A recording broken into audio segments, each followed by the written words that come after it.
ನಮಸ್ತೆ.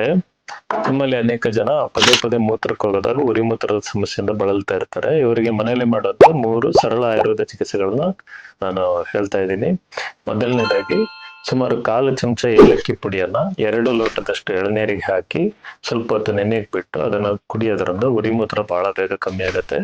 ಎರಡನೇದಾಗಿ ಧನಿಯಾ ಅಥವಾ ಕೊತ್ತಂಬರಿ ಬೀಜ ಅಂತ ಏನ್ ಹೇಳ್ತೀವಿ ಅದನ್ನ 2 ಚಮಚದಷ್ಟನ್ನ 200 ml ಅಷ್ಟು ನೀರಿಗೆ ಹಾಕಿ ಒಂದು ರಾತ್ರಿ ನೆನೆಯಕ್ಕೆ ಬಿಡಬೇಕು. ಅದನ್ನ ಮಾರನೇ ದಿನ ಕಿವುಚಿ ಬೇಕಾದ್ರೆ ಸಕ್ಕರೆ ಸೇರಿಸ್ಬೋದು, ಸಕ್ಕರೆ ಸೇರಿಸದೇನು ಬೇಕಾದ್ರೆ ಇಡೀ ದಿನ ಅದನ್ನ ಸ್ವಲ್ಪ ಸ್ವಲ್ಪ ನೀರನ್ನು ಕುಡಿಯೋದ್ರಿಂದ ಉರಿ ಮೂತ್ರ ಹಾಗೂ ಪದೇ ಪದೇ ಮೂತ್ರಕ್ಕೆ ಹೋಗುವಂಥದ್ದು ಕಮ್ಮಿ ಆಗುತ್ತೆ. ಮೂರನೇದಾಗಿ ನಮ್ಮ ಬಾರ್ಲಿ ಅಥವಾ ಯವ ಅಂತ ಏನ್ ಹೇಳ್ತೀವಿ ಅದನ್ನ ಸುಮಾರು 2 ಚಮಚದಷ್ಟನ್ನ 400 ml ನೀರಿಗೆ ಹಾಕಿ ಕುದಿಸಿ 200 ml ಗೆ ಇಳಿಸ್ಬೇಕು. ಅದಷ್ಟು ಕುದಿಬೇಕು. ಸ್ವಲ್ಪ ಒಂದು ಸಣ್ಣ ಕುದಿ ಬಂದ್ರೆ ಸಾಕಾಗಲ್ಲ. 400 ml 200 ml ಗೆ ಅದು ಇಳಿಬೇಕು.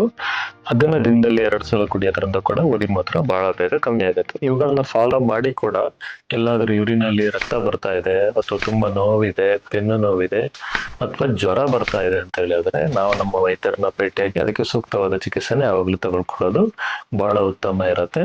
ಇಂಥ ಅಧಿಕೃತ ಆಯುರ್ವೇದ ಮಾಹಿತಿಗಳಿಗೋಸ್ಕರ ಯೋಗಕ್ಷೇಮ ಆಯುರ್ವೇದ ಆಸ್ಪತ್ರೆ ಕೊಟ್ಟನ್ನು ಫಾಲೋ ಮಾಡಿ. ನಮಸ್ಕಾರಗಳು.